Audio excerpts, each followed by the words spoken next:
আমরা যদি শয়তান থেকে বাঁচতে না পারি তাহলে নামাজের মধ্যে মনোযোগ আসবে না।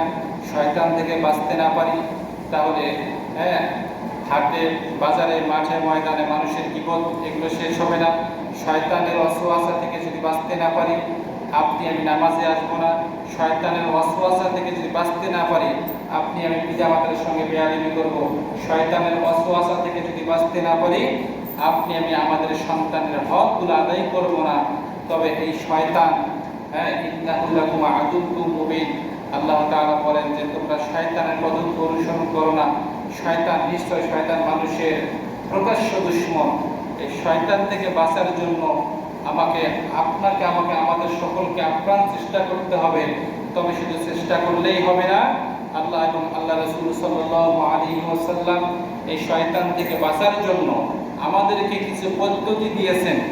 এই পদ্ধতিগুলো আমরা যদি অবলম্বন করতে পারি, এই পদ্ধতিগুলো যদি মেনে চলতে পারি, এই পদ্ধতি অনুযায়ী আমাদের জীবনকে পরিচালনা করতে পারি, তাহলে আমরা এই শয়তান থেকে বেঁচে থাকতে পারবো।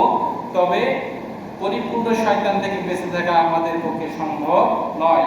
কেননা আল্লাহ পাক রব্বুল আলামিন শয়তান আল্লাহ তাআলাকে বলেছিল, রব্বুল আলামিন আমাকে এতটুকু ক্ষমতা দেওয়া হোক যে আমি যেন প্রত্যেকটি মানুষের প্ল্যানের মধ্যে প্রবেশ করতে পারি এবং তাকে সেকেন্ডের মধ্যেই যেন তাকে আমার গোলামিতে আমার গোলামিতে যেন তাদেরকে আমি পরিণত করতে পারি। আল্লাহ তাআলা বলেছেন, মঞ্জুর, তোমার দরখাস্ত আমি মঞ্জুর করে দিলাম। এই জন্য আমাদের রক্তের মধ্যেও শয়তান মিশে আছে। তো এই শয়তান থেকে বাঁচার জন্য আল্লাহ এবং আল্লাহ রাসূল সাল্লাল্লাহু আলাইহি ওয়াসাল্লাম কিছু পদ্ধতি দিয়েছেন। এই পদ্ধতিগুলো আমরা যদি অবলম্বন করে চলতে পারি তাহলে আশা করা যায় শয়তান থেকে শয়তানের ওয়াসওয়াসা থেকে কিছুটা আপনি হেফাজতে থাকতে পারবো। এক নম্বরের বিষয় বলা হয়েছে রাতে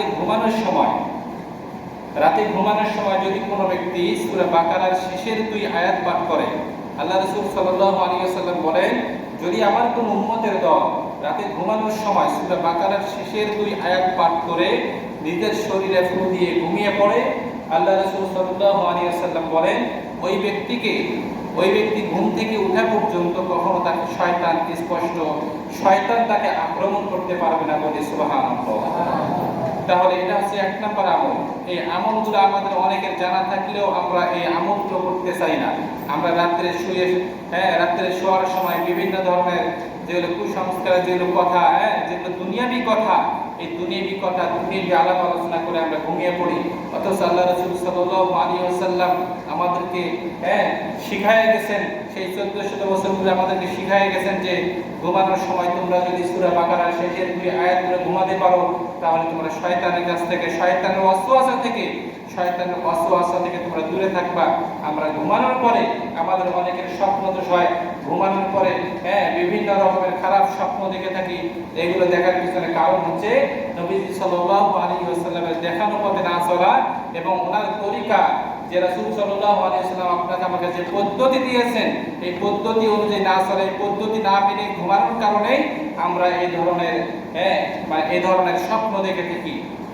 সুতরাং আমরা শয়তান থেকে বাঁচতে হলে ঘুমানোর সময় সূরা বাকারার শেষের 2 আয়াত পড়ে আমরা সকলেই ঘুমাবো। 2 নম্বরে বলা হয়েছে মূর্তি বা মানুষের ছবি কোনো ব্যক্তির ঘরে না রাখা। এটা যদি কোনো ব্যক্তি মূর্তি বা মানুষের ছবি কোনো ব্যক্তির ঘরের মধ্যে রাখে তাহলে ওই ঘরের মধ্যে আল্লাহ রাসূল সাল্লাল্লাহু আলাইহি ওয়াসাল্লাম বলেছেন, যদি কোনো মানুষের ঘরের মধ্যে মূর্তি বা জীবজন্তুর ছবি থাকে ওই ঘরের মধ্যে রহমতের ফেরেশতা প্রবেশ করবে না। আর যেই ঘরের মধ্যে রহমতের ফেরেশতা প্রবেশ করবে না ওই ঘরের মধ্যে রহমত তো দূরের কথা, ওই ঘরের মধ্যে গজব নাজিল হবে, ওই ঘরের মধ্যে কোনো প্রকার বরকত থাকবে না। কেন বা বরকত থাকবে? ওই ঘরে তো আল্লাহ তাআলার সেই নিষ্পাপ মাসুম ফেরেশতারা সেখানে প্রবেশ করতে পারছে না। আর আপনার ঘরে রহমতের ফেরেশতারা প্রবেশ করবে কেমনে? যেমন আপনি কোথাও ওয়াজ মাহফিল শোনার জন্য গিয়েছেন, ওয়াজ মাহফিল শুনে বাসায় আসার সময় আপনি কিছু ক্যালেন্ডার কিনতেছেন, এই ক্যালেন্ডারের মধ্যে অনেক সময় শিশু বাচ্চাদের ছবি দেখা যায়। এই ঘরের সৌন্দর্য বৃদ্ধির জন্য আপনি এই ক্যালেন্ডার নিয়ে এসে আপনার ঘরের দেওয়ালের মধ্যে আপনি টাঙিয়ে দিয়েছেন। কেন টাঙিয়ে দিয়েছেন? আপনার ঘরের সৌন্দর্য বৃদ্ধির জন্য। অথচ আপনি কি লক্ষ্য করেছেন যে ওই ক্যালেন্ডারের মধ্যে পাখির ছবি আছে, ক্যালেন্ডার 2 সাইডের মধ্যে ছোট বাচ্চাদের ছবি আছে, ক্যালেন্ডার 2 সাইডের মধ্যে জীবজন্তুর ছবি আছে।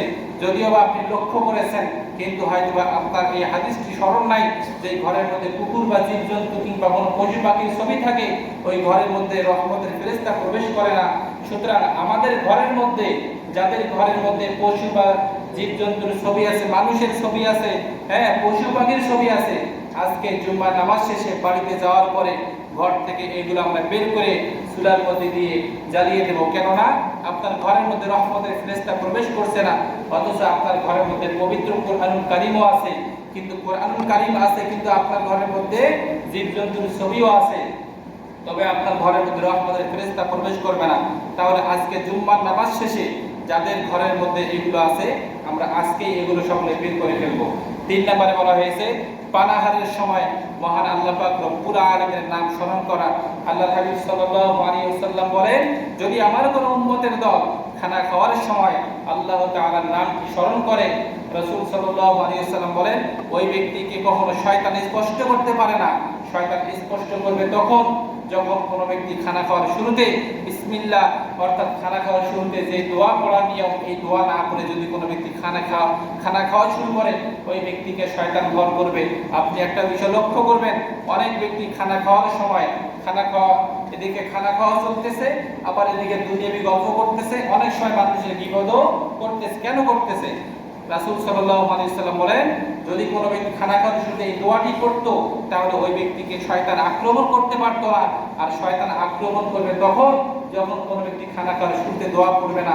রাসূল সাল্লাল্লাহু আলাইহি ওয়াসাল্লাম বলেন, আমার যদি কোনো উম্মতের দল, আমার যদি কোনো উম্মত যখন কোনো খানা খাবে, সেই ব্যক্তি ওই আমার উম্মতের দল যেন খানা খাওয়ার শুরুতে রাসূল সাল্লাল্লাহু আলাইহি ওয়াসাল্লাম একটি দোয়া শিখাই গেছেন, এই দোয়াটি সে যেন পড়ে।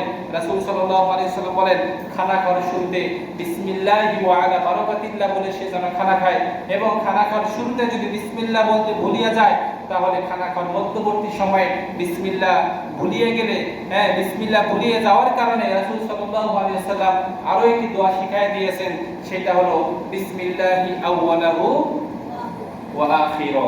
বিসমিল্লাহি আউওয়ালাহু ওয়া আখিরু, আমরা যদি খানা খাওয়ার শুরুতে বিসমিল্লাহি ওয়া আলা বারাকাতিল্লাহ এই দোয়াটি করতে ভুলিয়া যাই, তাহলে খানা খাওয়ার মধ্যবর্তী সময়ে আমাদের স্মরণ হওয়া মাত্র আমরা কি পড়ে নেব? বিসমিল্লাহি আউওয়ালাহু ওয়া আখিরু। কিন্তু আমাদের সমাজে আমরা যেখানে যে কোনো দাওয়াত বাড়িতে যাই, কিংবা আমাদের পরিবারে আমাদের বিবির সঙ্গে আমরা যদি খানা খেতে বসি, তাহলে আমার মনে হয় না যে আমরা সেখানে দোয়াগুলো পাঠ করি। আমরা সেখানে বসি, বসার পরে বলা হয় যে তাড়াতাড়ি পানি নিয়ে এসো, ভাত দাও, ভাত খাওয়ার পরে আমাকে কাজে যেতে হবে। আপনি বসলেন, আপনি যে খানা খাওয়া শুরু করেছেন, আপনি আল্লাহ তাআলার শুকরিয়া আদায় করেন নাই, আপনি রাসূল সাল্লাল্লাহু আলাইহি ওয়াসাল্লামের দেখানো পদ্ধতিতে আপনি দোয়াও পাঠ করেন নাই। তাহলে আপনাকে শয়তান ভর করবে না? কে ভর করবে বলেন? শয়তান তো অবশ্যই ভর করবে। তবে খানা খাওয়ার শুরুতে আমাদের যাদের এই দোয়াটি জানা নাই, আমরা এই দোয়াটা সকলে মুখস্থ করে নেব। দোয়াটি হচ্ছে আল্লাহুম্মা বারিক লানা ফীমা রাযাকতানা ওয়া কিনা আযাবান নার। এই দোয়াটি আমাদের যাদের জানা আছে তারা অপরকে জানার জন্য চেষ্টা করব, এবং যাদের জানা নেই তারা জানার জন্য আমরা চেষ্টা করব। 4 নম্বরে বলা হয়েছে সন্ধ্যা হলে, রাসূল সাল্লাল্লাহু আলাইহি ওয়াসাল্লাম বলেন, সন্ধ্যা হলে দোয়া করে তোমরা ঘরের জানালাগুলো লাগিয়ে দাও। রাসূল সাল্লাল্লাহু আলাইহি ওয়াসাল্লাম বলেন, যখন সন্ধ্যা হয় তখন শয়তানগুলো মানুষের দুয়ারে মানুষের জানালায় দুনিয়ার সব জায়গায় শয়তানগুলো ছড়িয়ে পড়ে। এই জন্য ঘরের জানালা বন্ধ করার সময় রাসূল আকরাম সাল্লাল্লাহু আলাইহি ওয়াসাল্লাম একটি দোয়া শিখায় গেছেন। সেই দোয়াটি হচ্ছে বিসমিল্লাহি ওয়ালাদনা ওয়া বিসমিল্লাহি খরাজনা ওয়া আলাল্লাহি রাব্বিনা তাওয়াক্কালনা। রাসূল সাল্লাল্লাহু আলাইহি ওয়াসাল্লাম বলেন, যদি কোনো ব্যক্তি ঘরের জানালা বন্ধ করার সময় এই দোয়াটি পাঠ করে ঘরের জানালা বন্ধ করে, ওই ঘরের মধ্যে কখনো শয়তান প্রবেশ করতে পারবে না। শুধু ঘর নয়, ওই বাড়িতে কখনো শয়তান প্রবেশ করতে পারবে না। এবং রাসূল সাল্লাল্লাহু আলাইহি ওয়াসাল্লাম বলেন, যখন সন্ধ্যা হয় তখন তোমাদের সন্তানগুলোকে আটকিয়ে রাখো, কেননা ওই সময় সন্ধ্যার সময় শয়তান ছড়িয়ে পড়ে। আর ওই সন্ধ্যার সময় যদি তোমাদের সন্তানগুলোকে তোমরা যদি ছেড়ে দাও, তাহলে তোমাদের সন্তানগুলোকে শয়তান ভর করবে। আর শয়তান ভর করার কারণে শয়তান বিভিন্ন জায়গায় বিভিন্ন ওয়াসওয়াসা দিয়ে তোমাদের সন্তানগুলোকে তোমাদের সন্তানগুলোকে কুমন্ত্রণা দিয়ে পিতামাতার অবাধ্য করে ফেলবে। এজন্য আমাদের সন্তানদেরকে আমাদের যারা সন্তানদের যারা বাবা আছি আমাদের সকলের উচিত সন্তানের সময় আমাদের সন্তানগুলোকে বাড়ির মধ্যে রাখা, কেননা ওই সময় শয়তান সব জায়গায় ছড়িয়ে পড়ে। কিন্তু এখন তো আমাদের সন্তানদের কোনো খবর নাই। আমার সন্তান বাজারে গেল, বাজারে যাওয়ার পরে রাত 10টা থেকে 11টা 12টার মধ্যে আমার সন্তান আসতেছে, অথচ আমার সন্তানকে একটিবারের জন্য জিজ্ঞাসা করলাম না, বাবা তুমি কোথায় গিয়েছো, কিংবা তুমি বাজারে এতক্ষণ সময় কি করেছো, তুমি বাজারে কেন গিয়েছো, কিংবা তুমি মাঠে কিংবা তুমি বাইরে কি জন্য গিয়েছো। এরকম ভাবে তাদের কাছে কৈফিয়ত দেওয়া হয় না, বরং তাদেরকে বলা হয় বাবা কোথায় গিয়েছো বাজারে, ঠিক আছে একটু তাড়াতাড়ি আসার চেষ্টা করবা। অথচ আপনি বললেন না যে বাবা বাজারে যাওয়া যাবে না, বাজার সবচেয়ে নিকৃষ্ট জায়গা, এই বাজার সব থেকে খারাপ জায়গা, এই বাজার থেকে দূরে থাকো, পারলে তুমি মসজিদ আল্লাহর ঘরে গিয়ে তুমি সময় কাটাও। এরকম ভাবে তো আপনি আমরা অনেকে উৎসাহিত করলাম না। আমাদের এখানে উৎসাহিত করা দরকার ছিল বাবা, বাজারে না গিয়ে আল্লাহর ঘর মসজিদে যাও, মসজিদ মাদ্রাসায় যাও, আলেম ওলামাদের সঙ্গে সময় কাটাও, তাহলে তোমার জীবনে অনেক উপকার হবে, তোমার জীবনে অনেক ফায়দা হবে। এরকম ভাবে তাদেরকে উৎসাহিত করা দরকার। শয়তান থেকে বাঁচার জন্য 5 নম্বরে বলা হয়েছে সূরা বাকারা তেলাওয়াত করা, যেটা গত জুমায় বলা হয়েছিল। যদি কোনো ব্যক্তির বাড়িতে, আল্লাহ রাসূল বলেন, যদি কোনো ব্যক্তির বাড়িতে সূরা বাকারা তেলাওয়াত করা হয়, ওই ব্যক্তির বাড়িতে কখনো শয়তান প্রবেশ করে না, এবং যেই ঘরে সূরা বাকারা তেলাওয়াত করা হয় ওই ঘর থেকে শয়তান পালাতে বাধ্য হয়। বলে আল্লাহু আকবার। তাহলে শয়তানকে পালানোর জন্য যদি বাধ্য করতে চাই, তাহলে আপনাকে আমাকে কি আমল করতে হবে? সূরা বাকারা প্রতিদিন আমাদের বাড়ির মধ্যে তেলাওয়াত করতে হবে। এবং সূরা বাকারা তো অনেক বড়, আপনার হাতে যদি এতটুকু এত বড় সময় যদি না হয়, তাহলে আপনি সূরা বাকারার শেষের 2 আয়াত পড়তে পারেন। সূরা বাকারার শেষের 2 আয়াত পড়লেও আপনার ঘরের মধ্যে কখনো শয়তান প্রবেশ করবে না। 6 নম্বরে বলা হয়েছে শয়তানের প্রিয় বস্তুর সঙ্গে লড়াই করা। শয়তানের প্রিয় বস্তু কি? শয়তানের প্রিয় বস্তু হচ্ছে নামাজ না পড়া, শয়তানের প্রিয় বস্তু হচ্ছে জুয়া খেলা, শয়তানের প্রিয় বস্তু হচ্ছে লটারি খেলা, শয়তানের প্রিয় বস্তু হচ্ছে মদ খাওয়া। শয়তানের প্রিয় বস্তু কি? শয়তানের প্রিয় বস্তু হচ্ছে যে অপবিত্র খাবার, আল্লাহ তাআলার সৃষ্টি এই মুখ দিয়ে ভক্ষণ করা। এগুলো শয়তানের প্রিয় বস্তু। তবে শয়তানের প্রিয় বস্তুর সঙ্গে আপনাকে আমাকে লড়াই করতে হবে। কিসের সঙ্গে লড়াই করব? জুয়ার সঙ্গে লড়াই করব। আমরা এখন জুয়ার সঙ্গে তো লড়াই করি না। আমাদের সমাজে, এই সমাজ থেকে নিয়ে অনেকগুলো সমাজের মধ্যে এমন ব্যক্তি আছে প্রতিদিন জুয়া খেলে খেলে নিজের সংসারটাকে ধ্বংস করে দিয়েছে। জুয়া খেলে খেলে নিজের স্ত্রীর শরীরের মধ্যে যে গহনা ছিল এই গহনা পর্যন্ত বিক্রি করে ওই ব্যক্তি জুয়া খেলে তার স্ত্রীকে তালাক প্রাপ্ত পর্যন্ত করে দিয়েছে। এরকম ব্যক্তি আমাদের সমাজে আছে। শয়তানের প্রিয় জিনিস কি? তাস খেলা। যে শয়তানের প্রিয় বস্তুর সঙ্গে লড়াই করতে হবে। যে শয়তান যদি তাস খেলাকে পছন্দ করে তাহলে আপনাকে তাস খেলানো যাবে না। শয়তান যদি জুয়া খেলাকে পছন্দ করে তাহলে আপনার জুয়া খেলা যাবে না। শয়তান যদি নামাজ পড়াকে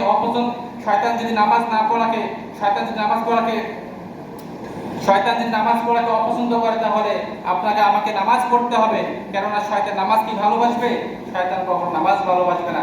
তবে এখন বিষয়টা এরকম হয়ে গেছে, শয়তানের যেটা প্রিয় বস্তু আমাদের সেটা প্রিয় বস্তু হয়ে গেছে। শয়তান নামাজ পড়তে ভালোবাসে না, আমরা নামাজ পড়তে ভালোবাসি না। এই জন্যই তো আমরা শয়তানের পদঙ্ক অনুসরণ করতেছি। আল্লাহ তাআলা বলেন তোমরা শয়তানের পদঙ্ক অনুসরণ করো না, কেননা শয়তান মানুষের প্রকাশ্য দুশমন।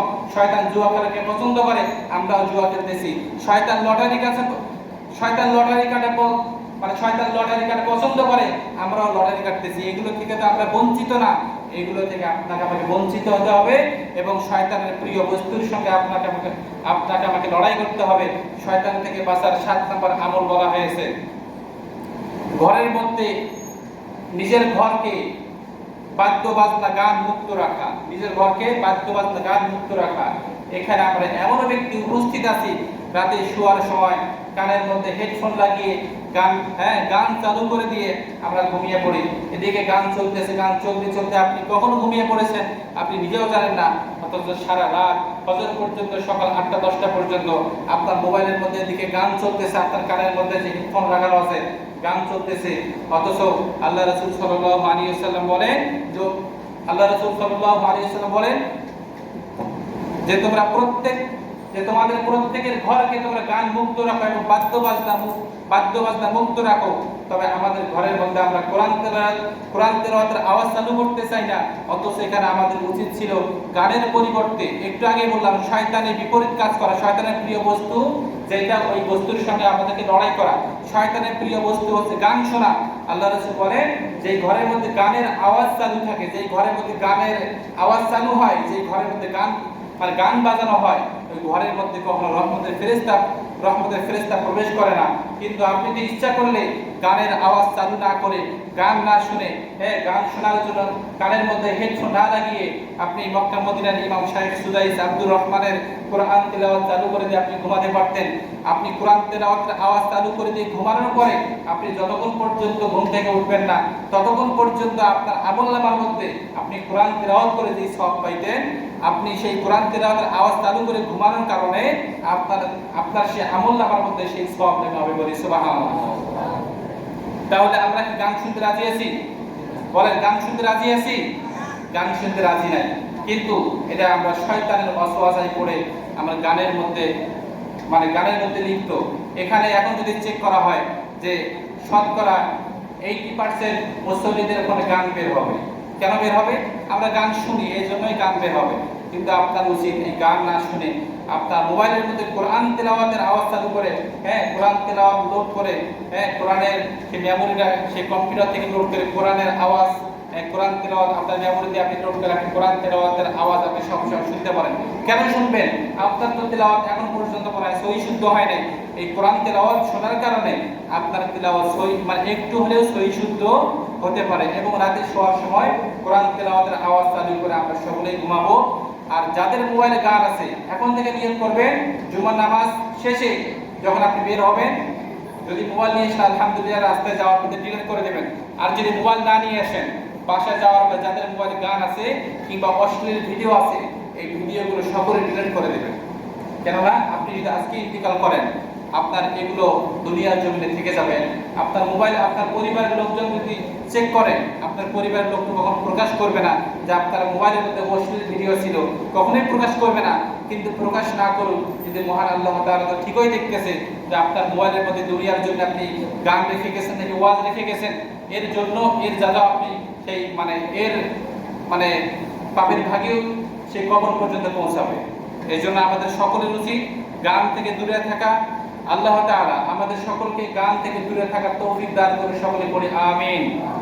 এবং আজকে 7 পর্যন্ত আলোচনা হয়েছে, বাকি আলোচনা অন্য সময় হবে ইনশাআল্লাহ। এবং যে আলোচনাগুলো আমরা শুনলাম, এই আলোচনা অনুযায়ী আমরা সকলে আমল করার জন্য চেষ্টা করব। যে কয়েকটি আমল বললাম শয়তান থেকে বাঁচার জন্য, নিজের ঘরে প্রবেশের সময় যে দোয়াটি বললাম, এই দোয়াটি যদি জানা থাকে অবশ্যই পড়বেন। তবে নিজের ঘরে প্রবেশের সময় সর্বপ্রথম আপনাকে আমাকে আগে ডান পা দিতে হবে। কোন পা দিতে হবে? ডান পা দিতে হবে। কেন ডান পা দিতে হবে? আমার ঘর তো পবিত্র, আর বাথরুমে প্রবেশ করার সময় বাম পা দিতে হবে।